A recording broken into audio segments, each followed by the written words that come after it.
Hello မင်္ဂလာပါဒီနေ့မှာတော့လေဒီချက်က Rhombus ရဲ့ area ကိုဘယ်လိုရှာရမလဲဆိုတဲ့မေးခွန်းလေးကိုဆွေးနွေးပေးပါမယ်အဲ့တော့ပေးထားတဲ့ပုံကိုကြည့်လိုက်တော့အတိုင်းအတာတွေက3မျိုးတောင်ပေးထားတယ်ချက်ဒီမှာပန်လေးနဲ့ပြမယ်နော်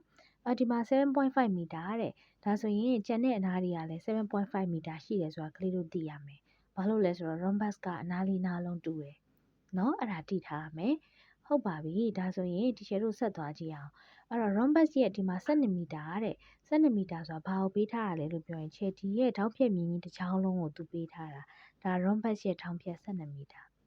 ဒီဘက်မှာကျတော့ဒီတစ်ချမ်းကိုသူကဘယ်လောက်လို့ပေးထားလဲဆိုတော့4.5မီတာလို့သူပေးထားတယ်ခြေဒီမှာ blue band လေးနဲ့ပြလိုက်မယ်နော်ဒီမှာ4.5မီတာဒါဆိုရင်ကလေးတို့သိထားရမှာက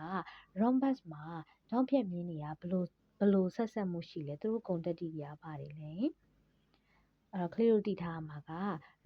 rhombus တစ်ခုမှာဆိုရင်ထောက်ဖြတ်မြင်းတွေကတစ်ခုတစ်ခုအညီမျှပိုင်းဖြတ်တာလေနော်ဒါဆိုရင်ဒီမှာ4.5ဆိုဒီဘက်ကလည်းဘယ်လောက်ဖြစ်မှာလဲဆို4.5ဖြစ်မှာအဲ့တော့ချက်ကဒီမှာစဉ်းစားကြည့်မယ်ဒီမှာ4.5ဒီမှာ4.5ဆိုရင် rhombus ရဲ့ဒီထောက်ဖြတ်ကြီးတစ်ခုလုံးကြီးက6မီတာရှိမှာပေါ့နော်ဒါဆိုရင်ဒီချေတို့ကထောက်ဖြတ်လေးတွေလည်းရပြီအဲ့တော့ rhombus ရဲ့ area ကိုမေးတယ်ဆိုတော့ကလေးတို့ကဒီချိန်လောက်ဆို rhombus ရဲ့ area ကိုရှာတဲ့ပုံနေနည်းကိုရနေရမယ်နော်အဲ့တော့သူ့ရဲ့ area ရှာတဲ့ပုံနေနည်းကိုမေးသွားခဲ့ရင်လည်းချက်ဒီ comment box မှာတစ်ချက်လင့်လာချပေးထားမယ်နော်အဲ့ဒါလေးပြန်ကြည့်ပါအဲ့တော့တချို့ကလေးတွေတော့ရမယ်ထင်ပါတယ် rhombus ရဲ့ area ကိုရှာရင်ဘယ်လိုတွက်ပေးရတာလဲ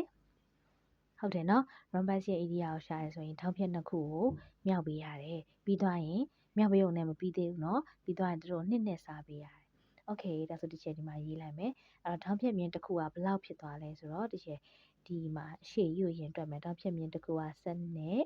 တခြားထောက်ဖြတ်မြင်းတစ်ခုကအခုဒီမှာဒီချက်9ရသွားတယ်เนาะချက်ပေါင်းလိုက်တာ4.5နှစ်ခါပေါင်းလိုက်တယ်ပြီးတော့နှစ်နဲ့စားလိုက်တယ်အဲ့တော့7ကိုလီယာ108ချက်108ကိုနှစ်နဲ့စားမယ်เนาะအဲ့တော့2 5လီ30နှစ်4လီ8ဆိုတော့ချက်တို့ unit က